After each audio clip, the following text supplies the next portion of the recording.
인도네시아의 한 쓰레기 마을이 있습니다. 그런 마음이 수십 년간 쌓여온 거대한 폐기물 산에서 희망이 솟아나기 시작했습니다. 그 기적에는 대한민국의 도움이 있었다고 하는데요. 대한민국이 기적을 만들어낸 놀라운 이야기가 어떻게 만들어졌는지 지금 알려드립니다. 안녕하세요. 제 이름은 아유입니다. 저는 이곳 캄풍차하야 마을에서 나고 자랐습니다. 우리 마을은 인도네시아 자카르타 외곽 거대한 쓰레기 산반타르 개방 바로 옆에 붙어 있어요. 3천 명이 넘는 주민들은 매일 새벽 눈을 뜨는 순간부터 쓰레기 산에서 밀려오는 지독한 악취와 싸워야 합니다. 썩은 생선과 화학 물질이 뒤섞인 냄새는 숨쉬기조차 고통스럽게 만들고 하루 종일 우리를 괴롭히죠. 저는 이곳에서 지역 보건 및 환경 코디네이터로 일하고 있습니다. 주민들의 건강을 돌보지만 해줄 수 있는 것이 너무 적어서 매일 가슴이 찢어집니다. 무력감을 느껴요. 마을의 공용 우물에서는 하루 4시간만 물이 나와요. 그나마 나오는 물은 언제나 갈색으로 탁하고 역한 냄새가 나죠. 하지만 다른 선택지가 없으니 주민들은 그 오염된 물을 마시며 연명할 수밖에 없어요. 제가 가장 가슴 아픈 것은 아이들입니다. 제 어린 환자 중에 랄라라는 아이가 있어요. 오염된 우물물 때문에 매일 밤 40도가 넘는 고열과 멈추지 않는 설사로 힘겨워합니다. 창백하게 말라가는 랄라의 작은 얼굴을 볼 때마다 저는 무력감에 몸서리칩니다. 랄라는 제가 외부의 도움을 간절히 찾게 만드는 주요한 이유가 되었습니다. 저에게는 평생 잊을 수 없는 상처가 있습니다. 10살 때 저보다 1살 어렸던 단짝 친구. 대위가 쓰레기 더미에서 주워온 정체불명의 음식을 먹고 세상을 떠난 일입니다.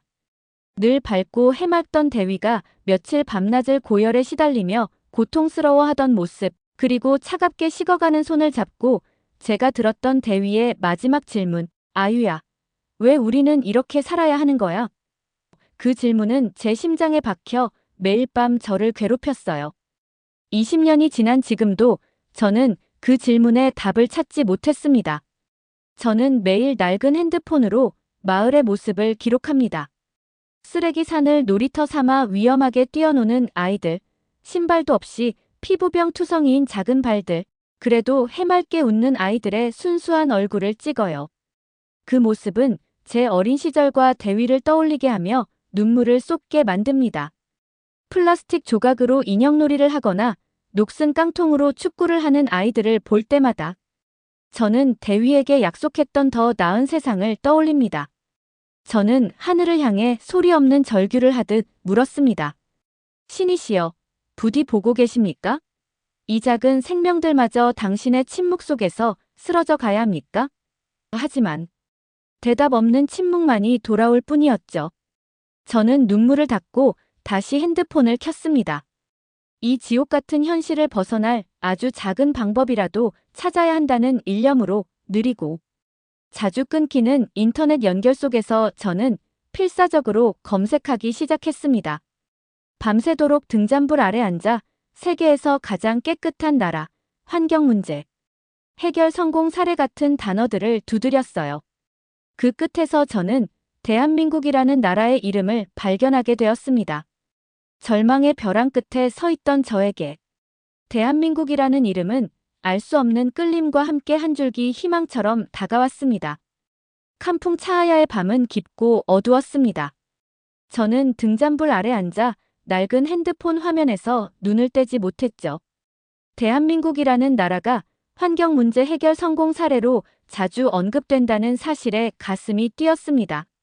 느리고 답답한 인터넷 연결은 제 마음처럼 위태로웠지만 혹시라도 귀한 정보가 날아갈까봐 핸드폰을 이리저리 흔들고 창가에 가져가며 필사적으로 정보를 모았습니다.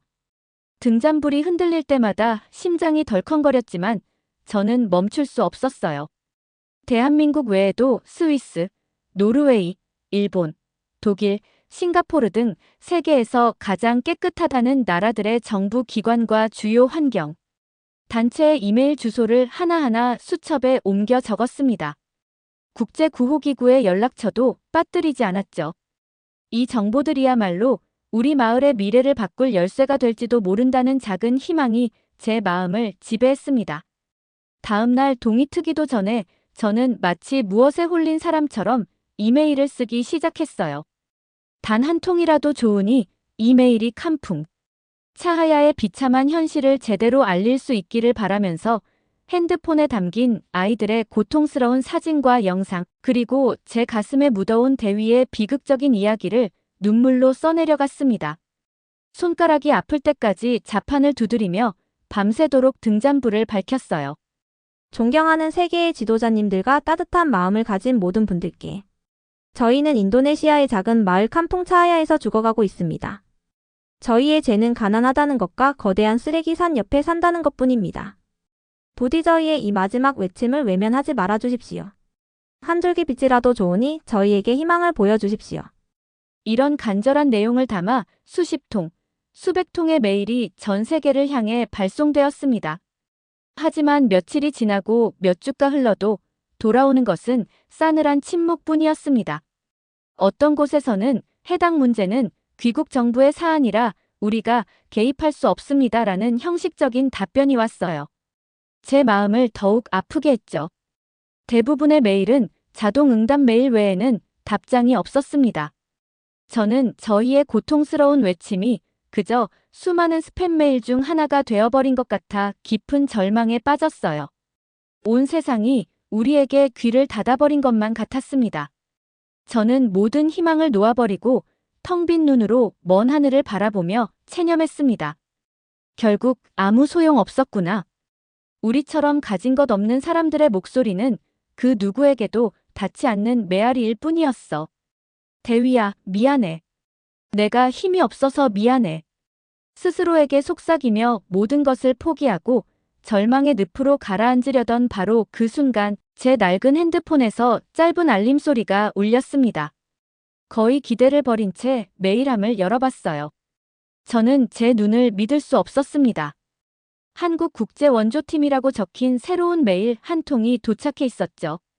떨리는 손가락으로 메일을 클릭하자 믿을 수 없는 내용이 제 눈앞에 펼쳐졌습니다. 제 낡은 핸드폰 화면에 뜬 메일의 내용은 사막에서 오아시스를 발견한 사람처럼 제 메마른 가슴에 뜨거운 눈물을 쏟아내게 만들었습니다. 아유 코디네이터님께 보내주신 메일과 가슴 아픈 사진들은 저희 팀원 모두가 눈물 없이는 볼 수 없었습니다. 캄풍 차하야 마을 주민들과 특히 아이들이 겪고 있는 고통에 저희 모두 깊은 슬픔과 책임감을 느낍니다. 저희 대한민국 역시 과거 전쟁의 잿더미 위에서 세계 최빈국이라는 절망적인 현실을 겪었지만 국민들이 힘을 합쳐 오늘의 번영을 이룩한 기적의 역사를 가지고 있습니다. 메일을 몇 번이고 다시 읽으며 저는 어둠 속을 헤매던 제게 머나먼 동방의 작은 나라 대한민국이 구원의 손길을 내밀어 주었음을 깨달았습니다. 저는 그 자리에서 무릎을 꿇고 소리내어 감사 기도를 올렸어요. 감사합니다, 신이시여. 그리고 감사합니다, 대한민국. 약속된 날짜, 캄풍 차하야 마을 입구에 여러 대의 차량이 먼지를 일으키며 도착했습니다. 저는 가슴이 벅차 제대로 서 있을 수조차 없었습니다. 차량에서 내린 사람들은 단정하고 활동적인 옷차림에 모두 강한 의지가 담긴 눈빛을 하고 있었어요. 바로 대한민국에서 온 한국국제원조팀, 준 책임자의 팀이었습니다. 놀랍게도 팀원 중에는 인도네시아어를 유창하게 구사하는 한국분도 계셔서 소통에 어려움이 없을 것 같았죠. 이전까지 마을을 방문했던 다른 나라 조사단과는 분위기 자체가 달랐습니다. 단순한 동정이나 연민이 아니라 이 문제를 반드시 해결하고 말겠다는 비장함과 강한 결의가 느껴졌습니다. 팀을 이끄는 준 책임자는 40대 후반으로 보였습니다. 현장에서 잔뼈가 굵은 듯 그을린 얼굴의 눈빛은 강단 있었지만 말투는 따뜻하고 진정성이 느껴졌습니다. 준 책임자는 도착하자마자 제 손을 따뜻하게 잡아주며 그동안 제가 얼마나 힘들었을지 알 것 같다고 이제 자신들이 왔으니 걱정하지 말라고 대한민국이 함께하겠다고 말해주었습니다. 저는 감격했지만 마을 주민들의 반응은 싸늘했습니다. 그동안 수많은 외지인들이 다녀갔지만 잠깐의 관심과 일시적인 도움만 있었을 뿐 근본적인 변화는 없었습니다. 오히려 헛된 희망만 품게 했던 쓰라린 경험들이 주민들의 마음에 깊은 불신을 새겨놓았어요. 주민들은 멀찍이서 저 장비들 값은 얼마나 할지, 정말 우리를 도우러 온 것일지, 또 며칠 있다가 떠나는 것은 아닐지 수군거리며 의심의 눈초리를 보냈습니다. 마을에 존경받는 어른인 부디 어르신 역시 여전히 회의적인 표정이었습니다.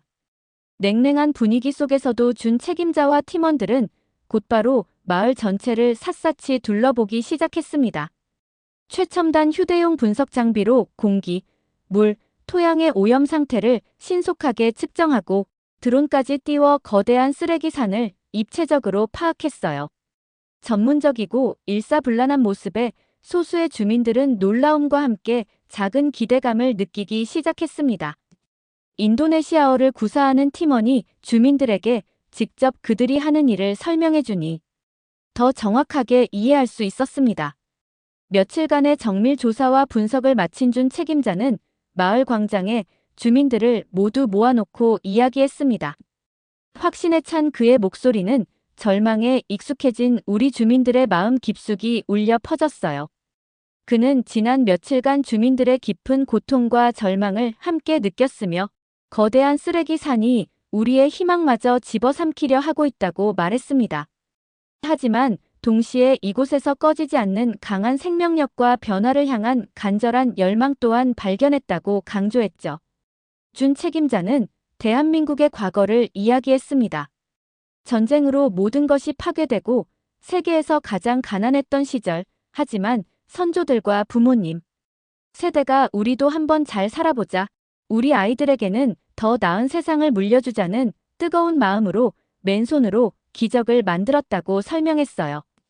그 과정에서 함께 힘을 모으면 어떤 어려움도 이겨낼 수 있다는 소중한 지혜와 우리도 할 수 있다는 강한 자신감을 얻었다고 덧붙였죠. 이제 그 경험과 지혜, 그리고 어려움에 처한 이웃을 돕고자 하는 따뜻한 마음을 가지고 이곳에 왔다고, 이 지긋지긋한 쓰레기 문제를 함께 해결하고 아이들이 마음껏 웃으며 뛰어놀 수 있는 깨끗하고 희망찬 마을을 바로 주민들의 손으로 함께 만들어내자고 역설했습니다. 준 책임자의 진심이 담긴 이야기가 끝나자 광장에는 이전과는 다른 종류의 정적이 흘렀습니다. 여전히 의심의 눈초리를 거두지 못하는 사람들도 있었지만 많은 이들의 눈빛에서 아주 작은 희망의 불씨가 반짝이는 것을 볼 수 있었습니다. 준 책임자는 주민들 마음속 깊이 자리 잡은 불신과 패배감을 깨뜨리는 것이 가장 중요하다고 판단한 것 같았습니다. 그는 저와 함께 마을에서 가장 목소리가 크고 회의적이었던 부디 어르신, 변화를 갈망하는 젊은 청년 아디, 그리고 몇몇 핵심 인물들을 한국으로 초청했습니다. 100마디 설명보다 한 번 직접 보고 느끼는 것이 더 강렬하다는 생각이었나 봅니다. 대한민국의 진짜 힘과 칸풍 차아야 마을의 미래를 직접 확인시켜주겠다고 말했습니다. 며칠 후 인천국제공항에 도착한 우리 대표단은 처음 경험하는 현대적인 공항 시설과 깨끗하고 질서정연한 도시 풍경에 압도되었습니다. 공항에서 도시로 이어지는 고속도로의 깔끔함과 체계적인 교통 시스템도 놀라웠죠. 하지만 여전히 쓰레기 문제 해결에 대해서는 반신반의하는 표정이었습니다. 특히 부디 어르신은 창밖을 바라보며 겉만 번지르르 하다고 속까지 깨끗한 건 아닐 거라고, 우리 마을 문제는 그렇게 간단한 게 아니라고, 저 멀끔한 건물들 뒤에도 분명 쓰레기 더미가 있을 거라고 혼잣말처럼 불신을 드러냈습니다. 다음 날 새벽, 아직 어둠이 채 가시지 않은 시간, 한국팀은 우리 대표단을 이끌고 서울의 대규모 아파트 단지 근처 전통시장 주변 일반 주택가와 골목을 방문했습니다. 그곳에서 우리는 평생 한 번도 본 적 없는 믿기 힘든 광경들을 연이어 목격하며 엄청난 문화 충격에 휩싸였습니다. 첫 번째 충격은 새벽부터 부지런히 움직이는 사람들이었습니다. 이른 시간임에도 불구하고 많은 노인들이 리어카나 손수레에 폐지와 고철을 싣고 바쁘게 움직이고 있었습니다. 땀방울이 맺혀 있었지만 표정은 의외로 밝고 활기찼습니다. 두 번째 충격은 놀랍도록 질서정연한 폐기물이었습니다. 상점 앞에는 밤새 배출된 폐지 박스들이 마치 주인을 기다리는 물건처럼 가지런히 접혀 쌓여 있었고, 주택가 골목마다 설치된 분리수거함에는 플라스틱, 유리병, 캔, 종이 등이 종류별로 너무나 깨끗하고 정확하게 분리되어 있었습니다. 심지어 어린 아이들까지 부모를 따라 자연스럽게 분리수거에 참여하는 모습도 볼 수 있었습니다. 부디 어르신은 연신 고개를 갸웃거리며 이해할 수 없다는 표정을 지었습니다.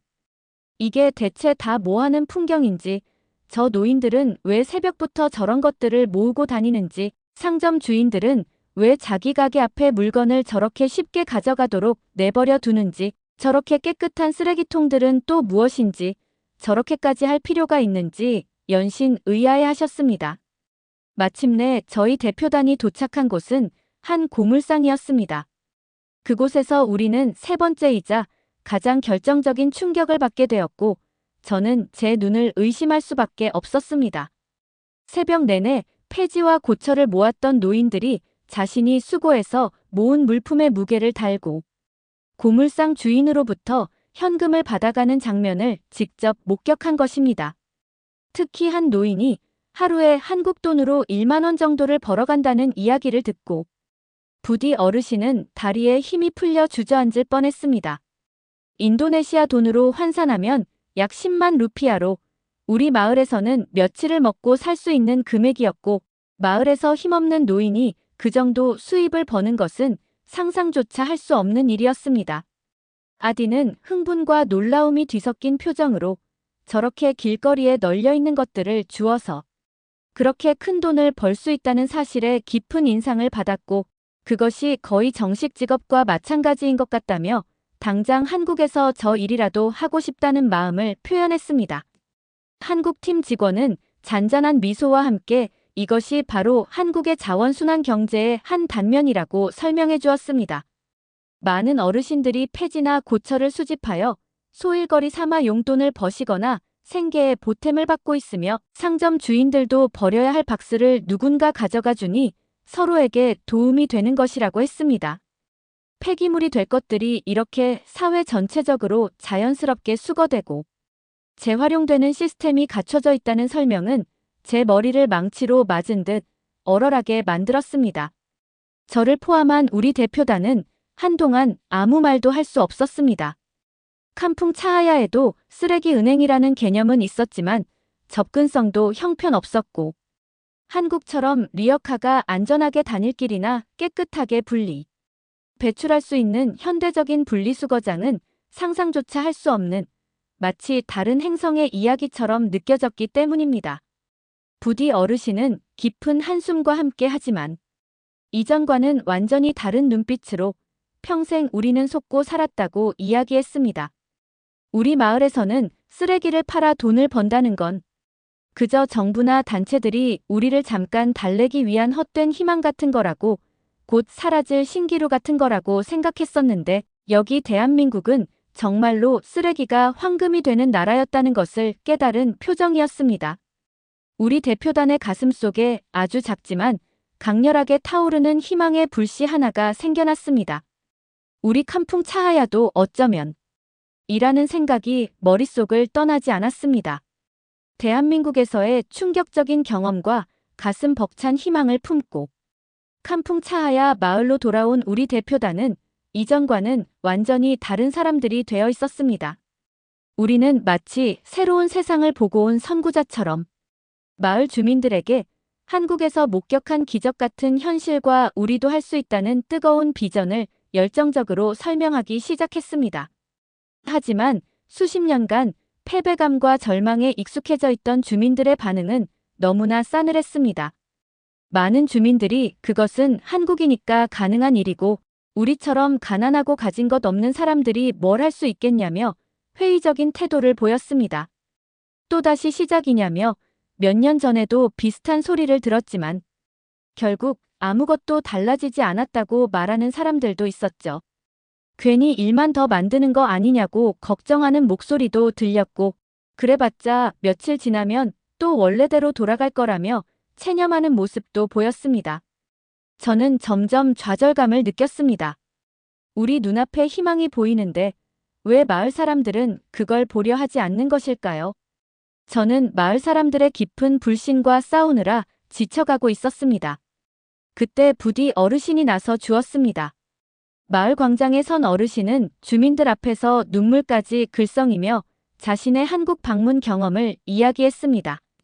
평생 칸풍 차하야의 흙먼지와 쓰레기 더미 속에서 살아온 자신이 대한민국에서 쓰레기가 정말로 돈이 되고 사람들의 삶을 바꾸는 것을 두 눈으로 똑똑히 보고 왔다고 간절하게 호소했죠. 이제까지 쓰레기 은행은 더러운 쓰레기를 가져가면 푼돈만 주거나 아예 거절하기 일쑤였지만 한국 친구들이 가르쳐준 대로 제대로 분리하고 깨끗하게 만들어서 가져가면 은행에서도 더 이상 우리를 무시하지 못할 것이라고 힘주어 말했습니다. 그때 준 책임자가 앞으로 나섰습니다. 준 책임자는 뜨거운 진심이 담긴 눈으로 주민들을 바라보며 이야기했습니다. 한국도 1970년대에는 여러분과 똑같았다고 쓰레기 문제로 고생하고 가난 때문에 눈물 흘리던 시절이 있었다고 설명했습니다. 하지만 한국은 포기하지 않았고 온 국민이 힘을 합쳐 분리수거를 생활화했으며 처음에는 힘들었지만 점차 습관이 되고 시스템이 되면서 세계에서 가장 깨끗한 나라 중 하나가 되었다고 말했죠. 가장 중요한 것은 개인적으로 쓰레기를 주워 파는 것에는 한계가 있지만 마을 전체가 하나로 뭉쳐 체계적으로 움직이면 완전히 달라진다고 강조했습니다.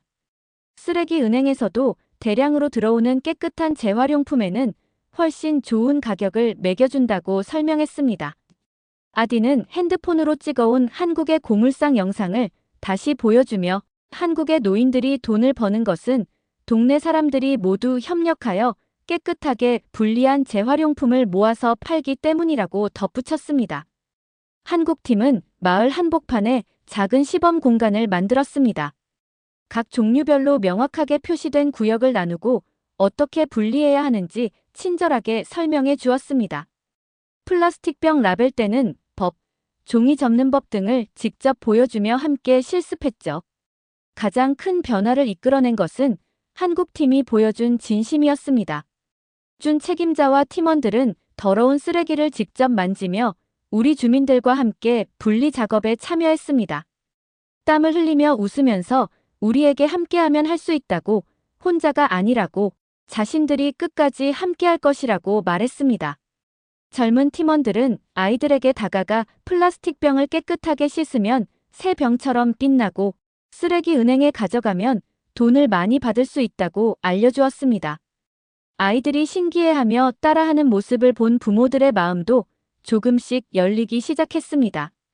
준 책임자는 이 일을 돈 때문에 하는 게 아니라 한국이 어려웠을 때 다른 나라의 도움을 많이 받았기에 이제 그 은혜를 갚을 차례라고, 주민들의 성공이 곧 자신들의 기쁨이라고 진심을 전했습니다.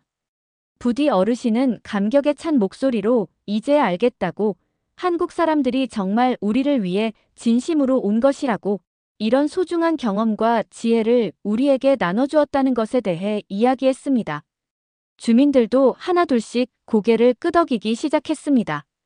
한국의 체계적인 경험과 무엇보다 진심 어린 도움의 손길이 그들의 마음을 움직였습니다. 이번에는 정말 다를 것 같다며 우리도 한번 해보자는 분위기가 만들어졌죠. 변화의 바람이 우리 칸풍 차하야 마을에 불기 시작했습니다. 불과 몇 달 만에 칸풍 차하야 마을에는 놀라운 변화가 일어났습니다. 한국형 시스템이 본격적으로 가동되자 수십 년간 마을을 지배해왔던 무관심, 불신, 패배감이 눈 녹듯 사라졌습니다. 하면 진짜 돈이 된다. 함께하면 우리 마을 전체가 더 큰 이익을 얻는다. 한국 사람들은 우리를 진심으로 돕고 있다는 확신이 주민들 사이에 빠르게 퍼져나갔습니다. 마을 사람들은 보물찾기를 하듯 열심히 재활용품을 분리하고 깨끗하게 만들었고, 마을 곳곳에서는 아이들이 부르는 분리수거 노래가 울려 퍼졌죠. 쓰레기 은행은 연일 최고 품질의 재활용품으로 가득 찼고 주민들의 수입은 늘었으며 마을 공동 기금은 쑥쑥 불어났습니다. 쓰레기 은행 직원들도 우리 마을에서 가져온 재활용품의 품질에 놀라워하며 칭찬했습니다. 마을 안에서는 아무렇게나 버려졌던 쓰레기가 사라지고 주민들이 알아서 깨끗하게 분리하여 정해진 장소에 가져다 놓았습니다. 아이들이 뛰어노는 골목에서도 위험한 쓰레기 조각을 밟을 일이 줄어들었습니다. 마을 공동 기금으로 가장 먼저 한 일은 새로운 공동 우물 설치였습니다. 하루 4시간만 나오던 갈색 탁한 물 대신 하루 12시간 동안 맑고 깨끗한 물을 마실 수 있게 되었습니다. 주민들은 깨끗한 물을 마시며 감격했고 제 환자였던 랄라도 건강이 눈에 띄게 좋아졌습니다. 낡았던 야학 교실도 공동 기금으로 개선되어 아이들이 더 나은 환경에서 공부할 수 있게 되었습니다.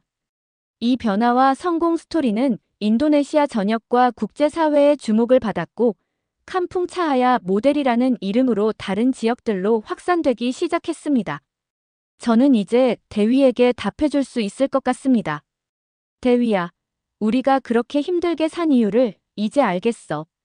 그 모든 고생이 우리를 더 강하게 만들었고 진짜 도움의 손길이 왔을 때 그걸 놓치지 않고 잡을 수 있게 해준 거였어. 그리고 한국이라는 위대한 친구들이 우리에게 희망을 가져다 주었단다. 여러분, 오늘 우리는 인도네시아 캄풍 차하야 마을의 가슴 찡한 변화 이야기를 함께 하셨어요.